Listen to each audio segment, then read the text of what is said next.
여러분, 삶이 여유로워지면, 즉 경제적으로 점점 풍요로워지고 시간적인 여건들이 생겨지면 사람들이 행하는 그런 특징들이 있습니다. 그리고 사회적 현상들이 있습니다.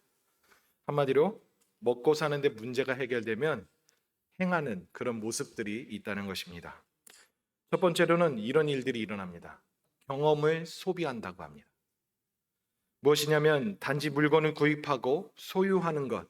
그것은 처음에 급급하게 살아갈 때는 그것이 주 목적이었지만 이제는 여유 있게 되면은 그것을 사는 데 있어서 디자인도 따지고, 그리고 그것을 넘어서서 나의 경험들, 내 느낌들, 감정들을 소비하고 싶어서 여행도 다니며 물건도 사고, 그리고 특색이 있는 그런 먹거리도 찾기 시작한다고 합니다. 두 번째로는 슬로우 라이프의 확산이 있다고 합니다. 즉 천천히 사는 삶, 그리고 더 좋은 것을 추구하는 삶, 그런 것들이 있다고 합니다.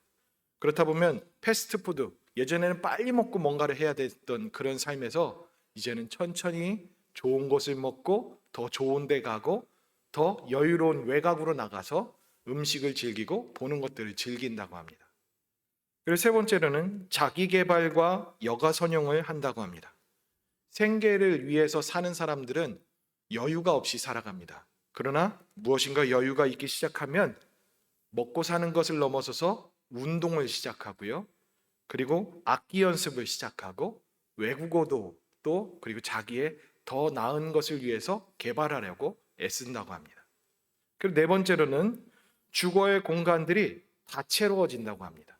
처음에는 그냥 단순히 눕고 자고 먹을 것 이것만 해소되면 되는 그런 주거 환경이 이제는 그 집 안에 운동기구들이 막 생겨지고 운동 시설들이 생겨진다고 합니다.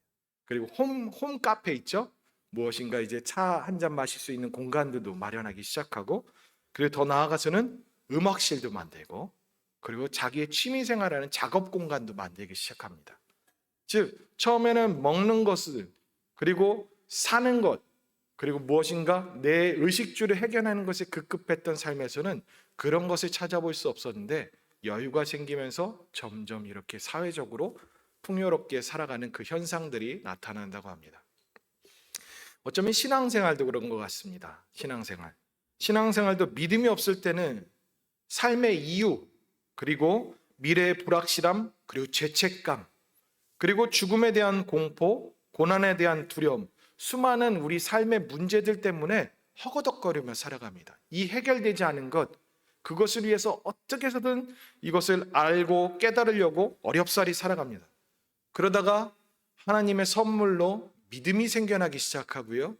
그리고 말씀을 들으려고 애쓰기 시작하고 들리는 소리들이 있고, 그러면서 신앙의 신비를 조금씩 깨달아 가지면서 점점 신앙이 성숙이 되어지면 여유를 찾기 시작하는데요.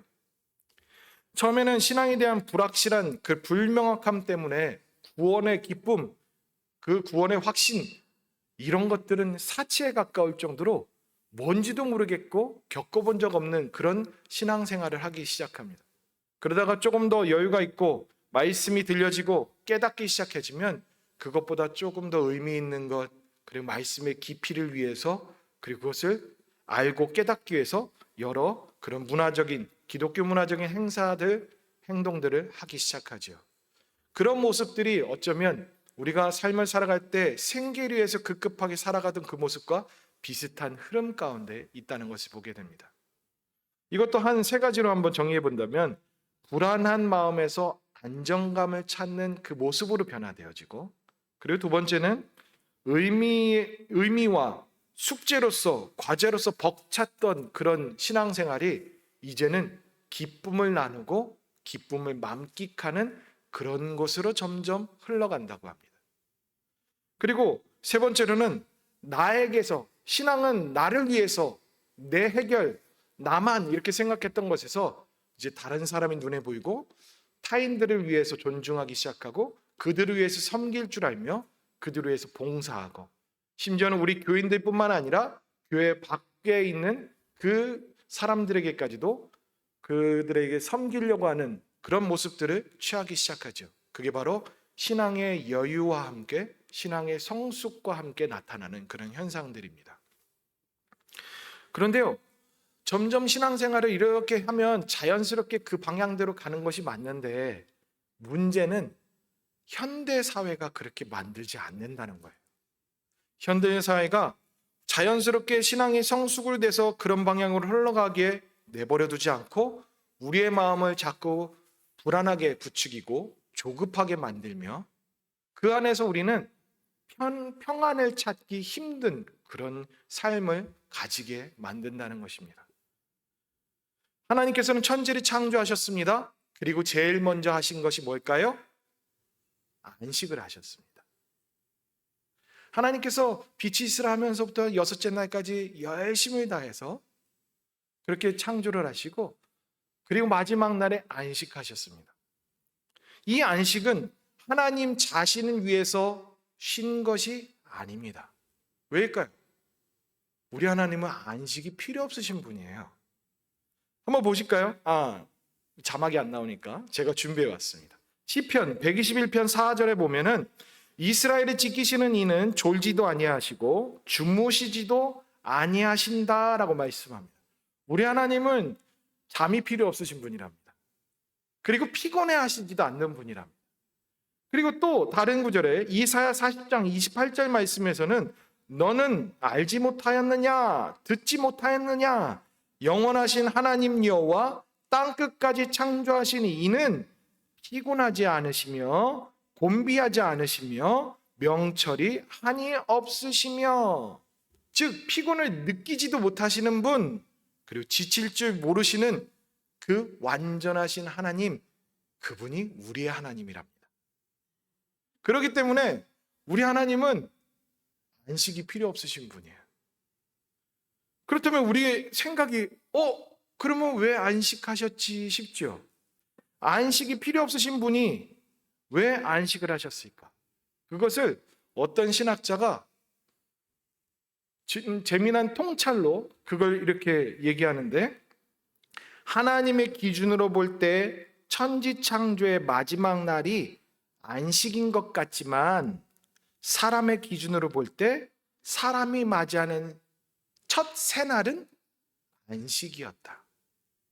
그러면서 얘기하기를 하나님이 쉬시려고 안식을 하신 게 아니라 우리에게 첫 선물로 안식을 주셨다. 이렇게 표현합니다. 좋은 통찰이죠. 그러면서 이 안식은 우리를 위한 날이고, 그리고 우리가 쉬는 것이 문제가 아니라 누구와 어떻게 쉬는지를 살펴본다면 의미가 훨씬 더 확장되어집니다. 단순히 내가 쉬는 날 이것이 아니라 하나님과 함께 하나님께서 조성하신 그 모든 만물을 누릴 수 있도록, 만끽할 수 있도록, 그리고 그 완성된 것을 보고 경험할 수 있도록 하신 첫째 날 안식. 그것이 바로 안식의 그 의미라는 것이죠. 그런데 현대 사회는 그걸 못하게 만들어요. 쉬는 날도 일할 수밖에 없는 구조, 그리고 쉬어야 되는데 쉬는 것이 오해를 가져서 하나님과 멀어지는 다른 외곽, 다른 즐거운 여행, 재미나게 즐길 거리들, 그런 것들을 우리가 누리는 것이 쉼으로 오해하게끔 만든다는 것입니다. 그것은 안식이 왜곡되어진 겁니다. 그런데 이 안식일, 지금으로서는 우리가 주일을 그렇게 지내고 있잖아요. 안식이라는 개념을. 그런데 주일이 뭐겠습니까? 주님의 날입니다. 그리고 달력을 보시면 첫 번째 빨간색이 무슨 날이죠? 주일입니다. 이것도 참 너무 놀라운 통찰들을 우리에게 줍니다. 태양역이라고 하는 지금 우리가 지키는 이 달력은 중세시대, 즉 로만 카톨릭의 그 교회의 카톨릭 교회에서부터 시작되어진 그 시점입니다. 그래서 주님의 날, 어떻게 보면 신학자가 얘기한 것처럼 하나님의 개념으로서는 마지막 날이 안식일이고 쉬는 날이겠지만 우리에게는 첫 번째 날이 주님의 날로서 그와 함께 쉬고 즐기고 만끽할 수 있다는 것이 우리가 겪는 이 사회 가운데서도 담겨져 있는 하나님의 흔적입니다. 그리고 또한 그 교회의 유산으로서 또 뭐가 있는지 아세요? 기원 전, 기원 후를 나눠서 누구를 기점으로 합니까?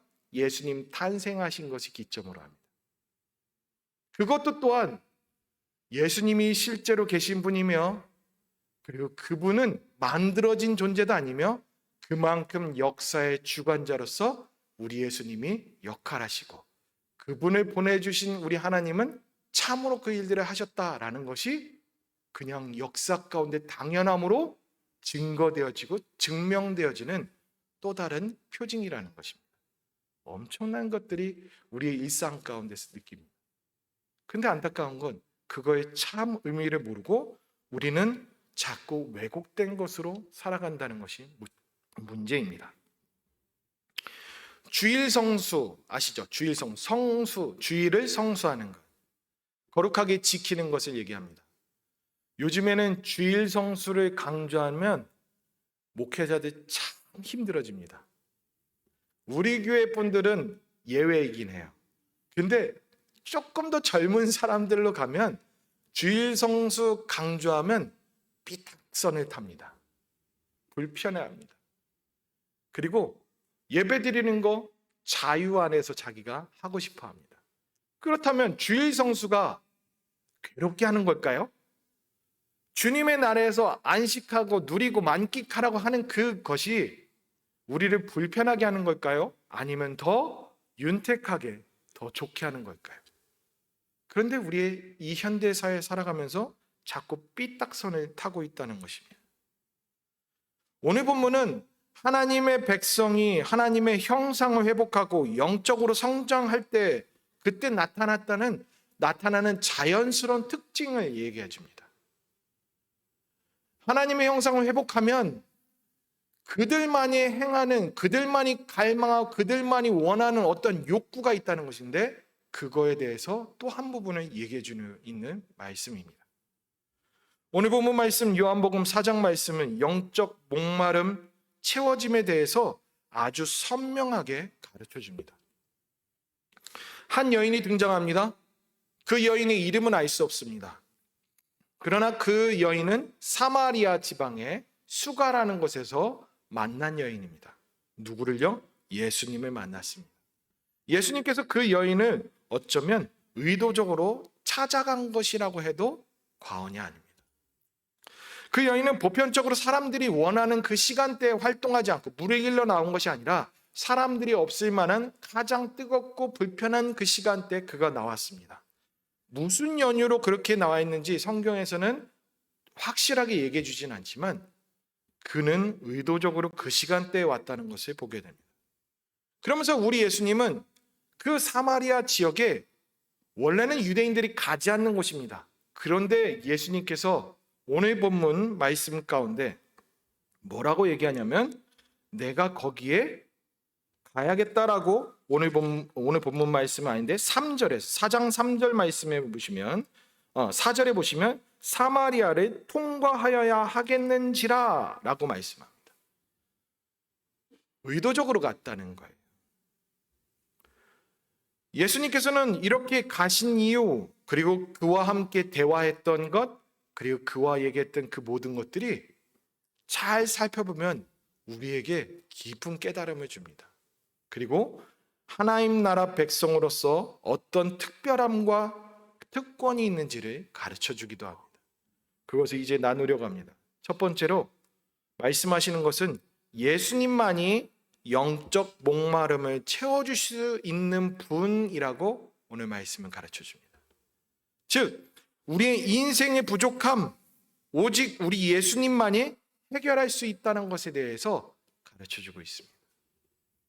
사마리아 여인은 예수님이 어떤 분인지 만나고서도 대화하면서도 몰랐습니다. 그래서 그는 말합니다. 오늘 본문 9절 말씀을 한번 보겠습니다. 함께 읽지 않았죠? 9절 말씀에 보시면 이렇게 말합니다.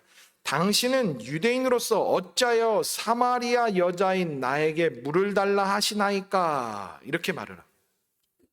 그 전에 그러면 뭐를 했겠어요? 예수님이 물을 달라고 했겠지요.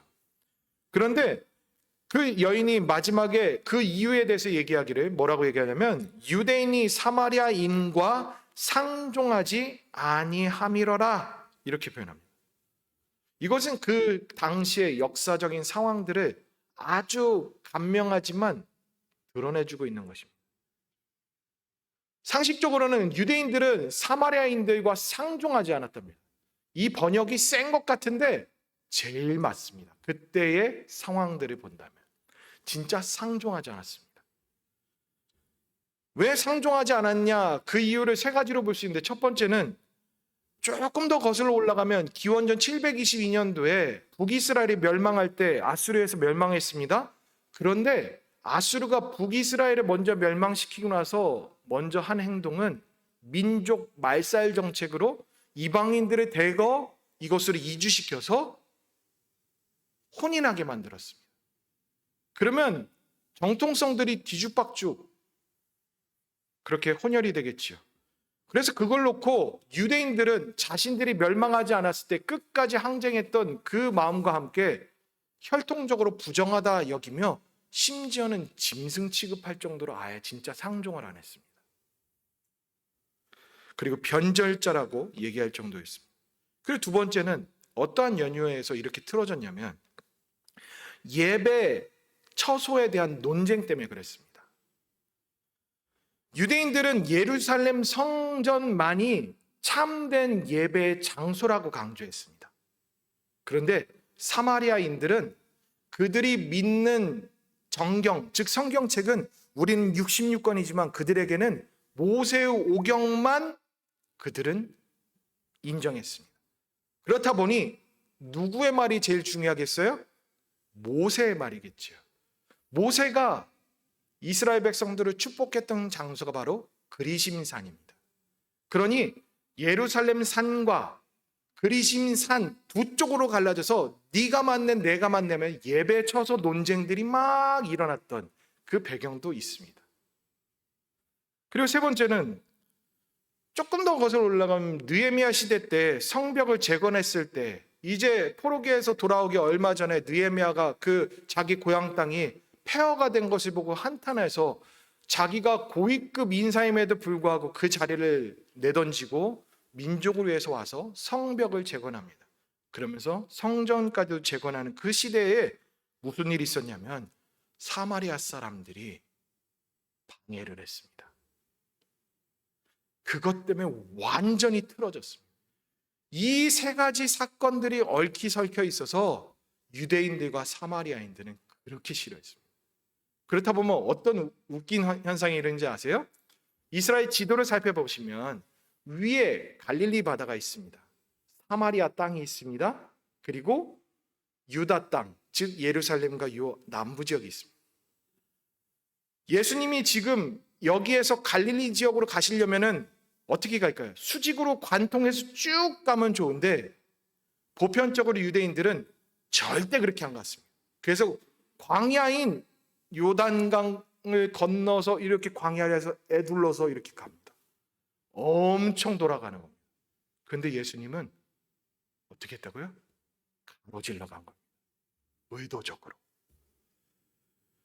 예수님이 가로질러 가지 않았으면 이 주옥 같은 말씀이 우리에게 남겨지지 않았을 수도 있겠다 할 정도로 이 사건이 참으로 우리에게 중요한 말씀들을 줍니다. 우리 예수님은 그 단거리로 이동하려고 한 것인지 아니면 그 여인을 만나려고 한 것인지 모르지만 결과론적으로는 그 여인을 만나면서 대화를 하기 시작하는데 놀라운 일이 펼쳐집니다. 놀라운 대화를 합니다. 한번 보실까요? 10절 말씀에 보시면 예수께서 대답하여 이르시되 내가 만일 하나님의 선물과 또 내게 물 좀 달라 하는 이가 누구인지 알았더라면 내가 그에게 구하였을 것이요 그가 생수를 내게 주었으리라. 이 이야기를 다 살펴보면 길어서 제가 툭 건너뛰었습니다. 이 말이 뭐겠습니까? 예수님께서 이렇게 대답하셨다는 것은 물을 달라 했고 왜 나에게 물을 달라 하십니까? 당신은 유대인인데 우리 사마리아 사람하고 상종하지 않는데 왜 당신 나에게 찾아와서 이런 말을 합니까? 라고 물어본 겁니다. 그러면서 예수님께서 하시기를 너가 진짜 나를 알았더라면, 내가 묻는 그 말을 이해했더라면, 내가 누군지 알았더라면 넌 그렇게 말하지 않았을걸? 오히려 나한테 달라고 했을걸? 그 말을 하시는 거예요. 그러면서 우리 예수님 화법은 참 생뚱맞으면서 애매모호한 그런 수수께끼처럼 하시는 그 면모가 있습니다. 보시면 오늘 보면 13절 말씀 보시면 예수께서 대답하여 이르시되 이 물을 마시는 자마다 다시 목마르려니와 내가 주는 물을 마시는 자는 영원히 목마르지 아니하리니 내가 주는 물은 그 속에서 영생하도록 솟아나는 샘물이 되리라. 이렇게 말씀합니다. 더 선명해졌죠. 그가 모르는 것을 애둘러서 이렇게 툭툭 얘기하면서 진짜 하시고 싶은 얘기를 하시는데, 이 표현 13절과 14절 가운데서 우리가 유심히 봐야 될 그 단어가 있습니다. 샘물입니다. 샘물. 이 샘물은 단순히 고여있던 물, 그냥 스며 나오는 그 물에 의해서 이렇게 고여있는 그 물엉덩이를 얘기하는 것이 아닙니다. 이 샘물은 계속 솟아나는 물의 근원처럼 끊임없이 솟아나는 그 표현을 하는 겁니다. 즉 예수님께서 얘기하시는 것은 내가 주는 물은 영생하도록 계속 솟아나는 그 근원지하드 같은 샘물을 줄 거야 그렇게 말씀하시는 거예요. 이렇게 얘기하니 그 여인은 더 모르겠죠. 근데 예수님이 하신 이 말씀은 정말 중요한 겁니다. 예수님께서 주시는 생수는 조금 먹고 목마르는 그런 물이 아니라 안에서부터 생명으로 솟구쳐오르는 하나님 나라의 생명, 그리고 그 물은 성령을 가르치는 것이다 라고 뒤에 가면 또 말씀하십니다. 이 요한복음은 쉬운 듯하지만 숨겨져 있는 그 암호와 같은 구절들, 단어들이 있습니다. 우리 예수님은 그것을 얘기한 겁니다. 우리는 단순히 물 이러는데 물 먹고 나면, 죄송합니다. 저도 물 안 먹고 먹겠습니다. 자꾸 입이 마르니까 숨이 이렇게 턱 막혀져요. 그것처럼 우리는 잠깐 이걸 먹고서도 그거에 목말라서 또 먹게 되는 그런 것인데, 우리 예수님이 주시는 것은 샘의 근원과 같이 거기에서 계속 솟아오르며 메마르지 않는 샘물이라고 말씀합니다. 그걸 7장에 가서 명확하게 알 수 있는데, 이 7장 말씀 함께 다 같이 찾아서 읽어봐도 좋을 것 같아요. 요한복음 7장 37절에서 39절 말씀입니다. 요한복음 7장 37절에서 39절까지 말씀. 37절 후반부에 보시면 누구든지 목마르거든 내게 와서 마시라 하면서 38절 다 같이 읽겠습니다. 시작.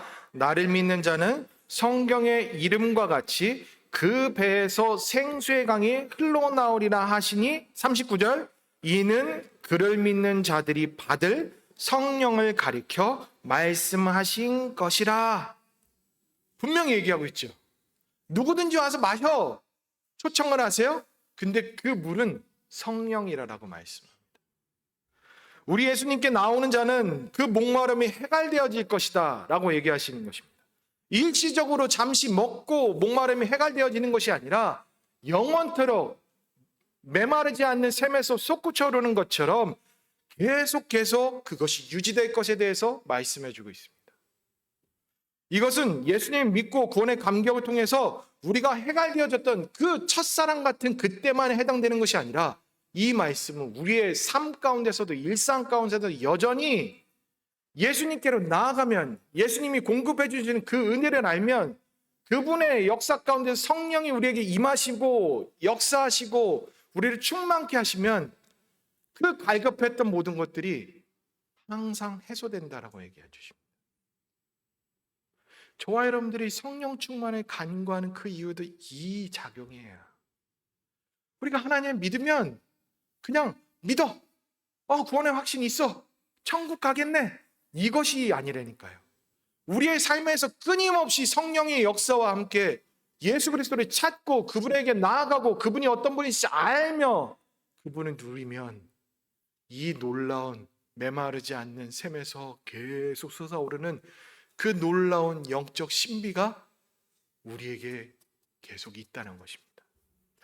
반면에 우리가 구원의 확신이 있고 아무리 내가 예전에 첫사랑이 뜨거웠을지라도 지금 현재에 그분과 가까이 하지 않고 나아가지 않으면 내 영적 침체가 생겨지고 그분과 점점 멀어지면 우리는 계속 목마름과 갈급함으로 살아갈 수밖에 없는 존재라는 것을 말씀합니다.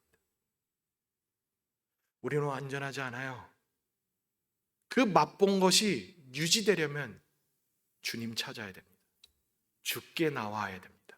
그리고 성령 충만하기를 바라며 우리가 할 수 있는 모든 것을 위해서 애써야 합니다. 그래야 그분의 공급을 누릴 수 있는 것입니다. 근데 우리는 그걸 놓쳐요. 신앙인들 영적 성숙이 있다라는 것에 관심 없어요. 그냥 나 구원 티켓, 구원받을 그 티켓 받았어, 천국 가 하는 무슨 열차 받는 거, 천국 열차 받은 것처럼 그러고 그냥 살아요. 이 안에서는 무슨 내 영혼에서 어떤 울부짖음이 있는지, 무엇이 갈급한지, 도대체 이 세상에 살면서 내가 어느 것에서 해소되지 않는지 그거에 관심 두지 않고 자꾸 다른 것에서 기웃기웃거려요. 그런데 우리의 만족과 우리의 참된 만족과 해결과 해갈은 오직 주 예수 그리스도밖에 없음을 우리는 기억해야 합니다. 그 근원적인 것을 말씀해주고 있는 것이 바로 이 요한복음 4장 이 여인과 함께 나누는 말씀입니다. 그게 바로 특권입니다. 무슨 특권? 주어진 것을 누리는 것이 특권입니다. 그런데 그 특권이 있음에도 못 누리면 제가 전문 용어로 말씀드리겠습니다. 바보죠. 그거보다 어리석은 사람이 어디 있어요. 그런데 보세요. 그리스도인으로서 삶을 살아가는 데 있어서 우리의 영적인 야성이나 믿음의 담력이나 이런 것이 없는 거에 모든 요인이 뭐겠습니까? 아주 간명합니다. 예수님과 멀어졌기 때문입니다. 하나님과의 사귐이 소원되어졌기 때문에 그렇습니다. 우리는 성령 충만하기를 위해서 무던히 애써야지만 유지할 수 있습니다. 저는 이 비유를 이렇게 표현합니다. 빛이 있죠. 이 빛을 발광하는 물체들이 있습니다. 근데 빛을 받지도 않고 발광하는 것은 딱 하나밖에 없습니다. 태양. 근데 그 다른 것들, 그것을 받고 어떠한 힘에 공급받아서 발광하는 것들이 있습니다. 그래서 저는 중고등부 아이들이나 아동부 아이들한테 설명할 때 얌체공 옛날에 보면 야광이 있습니다. 야광을 보면 빛나서 우와 그러지만 언젠간 사그러들죠. 그게 우리 신앙인들의 모습이다라고 쉽고 간명하게 가르쳐줍니다. 그러면 이해합니다. 우리가 빛을 발산할 때는 충만했을 때는 우와 우리가 뭔가 특별한 존재인 것 같고 내가 진짜 하나님의 아들로서 특별할 것 같지만 그 빛을 가까이 하지 않고 빛을 받지 않고 살아가면 살아갈수록 그 빛은 잃었을 때 아무것도 아닌 존재가 됩니다. 그게 저와 여러분들의 실체입니다. 근데 예수 그리스도께 하나님께 성령으로 충만해지면 내가 발산하는 것이 아님에도 불구하고 아주 빛난 어둠을 밝히는 존재로 발산합니다. 지금 여기에서 얘기하는 것이 바로 그것입니다. 이 특권을 저와 여러분들은 누리고 있습니다. 유지하는 것도 우리의 지혜입니다. 근데 그것도 우리의 힘으로 되지 않는 것이 또 다른 문제입니다. 근데 그것을 해결할 수 있는 유일한 길은 예수 그리스도밖에 없습니다. 예수 그리스도 그분이 주시는 샘물을 먹을 때 성령의 역사가 있을 때 우리는 존재하는 것이 완벽해질 수 있습니다. 하나님을 닮아갈 수 있고 하나님의 형상을 회복할 수 있는 존재로 되어져 간다는 것입니다. 성도 여러분, 성령 충만하기를 위해서 힘쓰실 수 있기를 바랍니다. 우리는 주님 떠나서는, 주님과 조금이라도 멀어져서는 아무것도 아닌 존재라는 것을 깨달으시고 언제나 주님 부여잡으며 매달리며 살아가시는 저와 여러분들 될 수 있기를 바랍니다. 두 번째로 얘기하시는 것은 하나님 나라의 백성은 분명히 예배를 사모하게 돼 있다라고 말씀합니다. 이 여인은 예수님을 만났습니다. 그 만난 예수님을 대화를 하다 보니까 범상치 않은 분임을 깨달았습니다. 그래서 그 여인이 이렇게 말합니다. 19절 말씀해 보시면 여자가 이르되 주여 내가 보니 선지자로소이다. 이 표현으로 보면 아직은 예수님을 메시아, 구원자 이런 개념이 아직 생긴 것 같지는 않습니다. 그런데 예수님께서 이 말을 들었으면 그거에 대해서 나는 메시아란다, 나는 그리스도란다 이렇게 말하는 게 순서잖아요. 논리적 맞죠. 근데 우리 예수님 매력이 여기서 발산해. 생뚱맞은 말을 합니다. 한번 보실까요? 20절 말씀. 갑자기 예배 이런 부분들을 이제 언급하면서 얘기해 주기 시작하는데 20절은 여인이 얘기했군요. 우리 조상들은 이 산에서 예배하였는데 당신의 말은 예배할 곳이 예루살렘에 있다 하더이다. 예수님이 생뚱맞은 말이 아니었습니다. 제가 착각했습니다.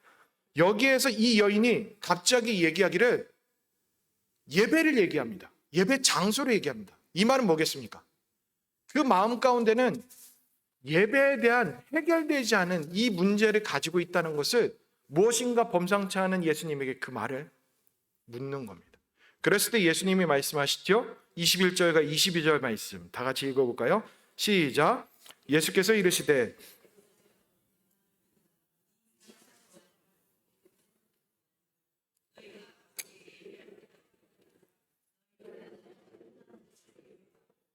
우리는 아는 것을 예배하노니 이는 구원이 유대인에게서 남이라. 이 말씀은 뭐냐면 핵심은 이거예요. 예배는 중요한 개념 중에서 장소가 아니야. 예배 장소가 중요하지 않아. 그 얘기를 하는 것과 예배하는 그 대상이 중요해 라는 것을 얘기해 주는 겁니다. 그렇게 말씀하시면서 또 아울러서 그것을 가르쳐 주는 데서 중요한 것은 뭐냐면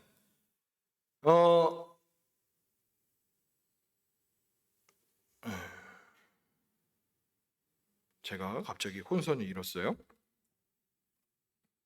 적은 대로 그대로 읽을게요. 이는 예배의 장소의 개념이 아니야. 예배는 믿음의 대상이 분명해야 해 라고 말씀하시는 것입니다. 아울러 그것을 가르쳐 주는 매개자가 아무나 알려주는 것이 아니라 특별한 자들이 그것을 알려주고 그 사명을 다해야지만 그것을 얻을 수 있다는 것을 말해줍니다. 즉 여기에서 보면 예배 22절에 너희는 알지 못하는 것을 예배하고 우리는 아는 것을 예배하노니 그러면서 이는 구원이 유대인에게서 난다라고 딱 꼬집어 얘기합니다. 이 말의 의미를 바울 사도가 로마서 3장 1절에서 2절 말씀에 이렇게 얘기합니다. 유대인의 나음, 그들이 특별함은 무엇인지 알아? 라고 얘기하면서 그들은 하나님의 말씀을 맡았기 때문이야. 이렇게 말합니다. 그리고 더 나아가서는 하나님은 이 유대인들을 사용하셔서 거룩한 나라요, 자신의 백성으로 만들기를 원하셨고, 그리고 더 나아가서는 그들이 이방의 빛이 되도록 하셨다라고 그 선지서에서는 얘기하고 있습니다. 그러면서 로마서 9장 4절에서 여기서 또 뭐라고 얘기하냐면 그들은 이스라엘 사람이라 그들에게는 양자됨과 영광과 언약들과 율법을 세우신 것과 예배와 약속들이 있고, 여기서 분명히 얘기하죠. 그들에게 예배가 되도록 하는 약속이 있대요. 이것이 정말 특별한 거예요. 유대인들에게 주어진. 이 말은 무엇이냐면 하나님께서 창조하셨고 구원하시고 그리고 그 모든 것들을 예수님 통해서 이뤄가시는 그 모든 것들의 기록들과 이 역사에 대한 이야기를 누가 전해줬다고요? 유대인들이 전해줬기 때문에 2000년 후에 이 대구 땅에 저와 여러분들이 그 복음을 보고 이렇게 읽을 수 있는 놀라움이 생겨진 거예요. 근데 거기서 중요한 건 무엇이라고요? 이 기록이 있기 때문에 사마리아 사람들은 이 기록을 모르고서 헛을 예배하지만 우리는 선명한 그 하나님을 예배하고 믿고 따르고 있다는 것이죠. 예배는 장소가 중요한 게 아닙니다. 분명하게 우리가 믿음의 대상인 그분이 어떤 분인지를 섬기는 것이 중요합니다. 그러면서 또 얘기하는 것은 그 뒤에서 예수님이 얘기하시는 23절과 24절 말씀을 함께 읽겠습니다. 시작. 아버지께 참되게 예배하는 자들은 영과 진리로 예배할 때가 오나니 곧 이때라. 아버지께서는 자기에게 이렇게 예배하는 자들을 찾으시느니라. 하나님은 영이시니 예배하는 자가 영과 진리로 예배할지니라. 이 말씀이 얼마나 중요하냐면 영과 진리로 예배드리는 것이 예배랍니다. 장소에서 이 대구 동산교회에서 예배를 드리는 여기에 있어서 예배를 해서 예배가 아니라 어느 곳에 있든지 우리가 믿음의 대상인 그분이 누구이며 그리고 우리가 영과 진리로 예배를 드린다면 그게 예배라는 거예요. 그래서 만약에 장소에 국한되어져서 지금까지 흘러왔다면 우리 어떻게 해야 됩니까? 예루살렘 가야 돼요. 예배 드리려면 매주 예루살렘 가야 돼요. 갔다 오면 또 수요 예배라고 또 가야 돼요. 이해되십니까? 이게 얼마나 혁신입니까 이거? 말도 안 되는 게 지금 펼쳐진 거예요. 우리 예수님께서 이거 주신 거예요. 그러니까 지금까지도 저와 여러분들이 어느 곳에 어느 처소에 있든지 예배를 드릴 수 있어요. 그리고 예배를 만끽할 수 있어요. 근데 옛날 번역에 보면 개역 그 한글판 옛날 성경에서는 이 24절 말씀이 뭐라고 되어 있습니까? 하나님의 영이시니 예배하는 자가 신령과 진정으로 예배할지나 그랬어요. 그래서 교회가 어떻게 되는지 알아요? 옛날에 그 번역본으로 드리는 예배가 열심히 준비했고요. 열심히 예배 드리려고 했고요. 열심히 집중하려고 했어요. 신령과 진정으로. 근데 진짜 참 단어의 뜻은 영과 진리입니다. 성령과 진리가 선포되어질 때 그리고 성령의 역사가 있을 때 그것이 예배입니다. 여러분들이 예배를 잘 드리고 싶으세요? 우리의 대상은 확실하게 하세요. 그리고 성령이 역사하시기 바라세요. 그리고 진리가 그 예배 가운데 있는지를 들여다보세요. 그러면 우리가 드리는 예배는 진짜 예배입니다. 조금 더 들어가 볼게요. 여러분들은 이제 우리 학식과 이 모든 능력들이 좋으시니까 초롱초롱하신 그 눈에 제가 보너스를 하나 더 드립니다. 어느 신학자가 얘기한 그 개념인데 원래는 성령과 진리라고 하기보다 우리가 번역한 영과 진리로 이 본문을 봐야 된다.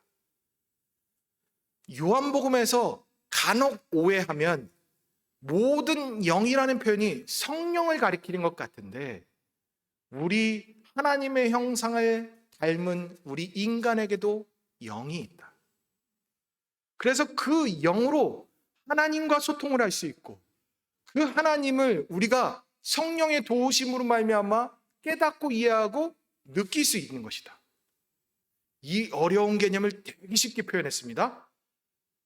근데 간단하게 얘기하면 우리에게도 영이 있다는 겁니다. 그런데 우리에게 망가진 그 상태로는 하나님은 온전히 알 수 없습니다. 그래서 성령의 역사가 있기 때문에 그 하나님을 우리가 아버지라고 하는데 전혀 문제없이 그분을 믿고 의지하고 그 말씀을 읽어도 진리가 깨달아지고 그 말씀이 우리를 살아 움직이게 놀라운 역사가 있는 겁니다. 즉 예배는 우리의 영과 성령의 역사와 그리고 진리 그리고 우리 믿음의 대상인 하나님, 이것이 있어야 됩니다. 그것을 맛본 자는 그들만 누리는 예배를 드립니다. 그것을 맛본 저와 여러분들은 그래서 예배를 끊을 수 없는 겁니다. 이게 하나님 나라의 백성의 특징이며 특권이며 아무나 주어지지 않는 겁니다. 그렇다면 저와 여러분들, 예배 드리는 것이 힘들겠어요? 불편하겠어요? 아니면 따분하고 졸리운 거겠어요? 여러분들 졸게 하고 힘들게 하는 건 다 제 탓이고요. 그런데 때때로는 제가 만약에 고리타분하지만 진짜 진리를 어떻게 해서든 그걸 드러내려고 한다면 그것은 졸리고 따분한 차원이 아닙니다. 그 진리를 통해 그 말씀의 그 정수와도 같은 것을 함께 발췌해냈을 때 누려지는 또 다른 기쁨이 있고, 그것을 위해서 끊임없이 저는 하나님께 하나님 설교 잘할 수 있게 해주세요 이러면서 준비합니다.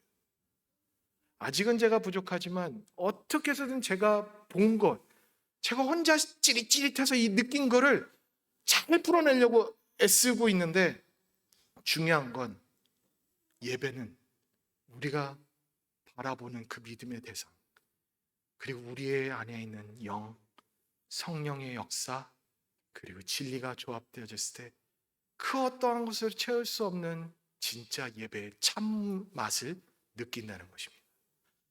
저와 여러분들은 그것을 마음껏 느끼실 수 있기를 바라고 만끽하실 수 있기를 바랍니다.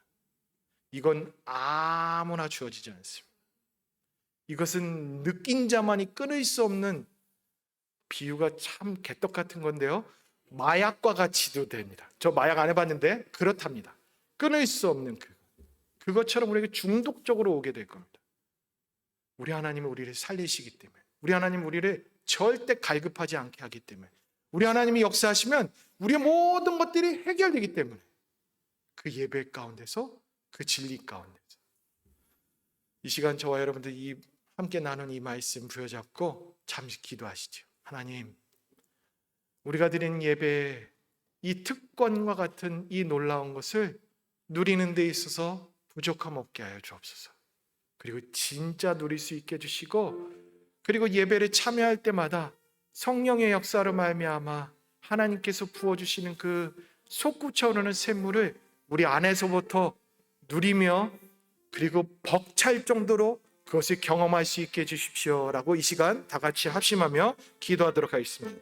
살아계신 하나님, 하나님, 우리의 삶 가운데 예배가 우리를 살립니다. 하나님, 예배가 우리에게 중독과 같이 우리에게 옵니다.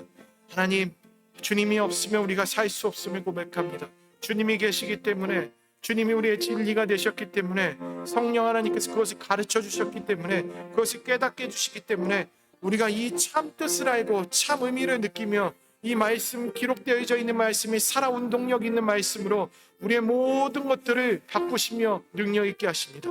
하나님, 이 말씀을 통해서 나눌 적마다 이 말씀에 역사하시는 성령의 은혜로 말미암아, 그리고 우리 안에 있는 그 영으로 말미암아, 우리가 믿는 그 하나님으로 말미암아 모든 예배가 예배 가운데서 풍성할 수 있도록 은혜를 베풀어 주시옵소서. 우리가 드리는 이 예배가 언제나 우리를 해갈시켜주며 우리를 만족하게 하며 우리를 벅차게 할 수 있는 그런 영적인 신비와 같은 예배가 될 수 있도록 인도하여 주시옵소서. 하나님, 이 말씀을 가지며 우리가 예배를 참여할 때 단순히 그냥 시계추처럼 왔다 갔다 하는 것, 그 이상의 의미를 두게 하시고, 때때로는 열의를 갖게 하시고, 때때로는 이 말씀으로 우리가 다시 회복되어지는 그 은혜도 있게 하여 주시옵소서. 아버지 하나님, 아버지 하나님, 우리가 매 순간마다 주의 말씀을 나누는 것이 기쁨이 되어지게 하여 주옵소서. 하나님, 그것을 전하며 나눌 때 하나님, 그것이 한 마음으로 한 뜻으로 되게 하셔서 그걸 통해서 하나님의 역사하심을 경험하게 하시고, 그걸 통해서 우리의 채워짐이 있게 하시고, 그걸 통해서 은혜를 누릴 수 있도록 은혜를 베풀어 주시옵소서.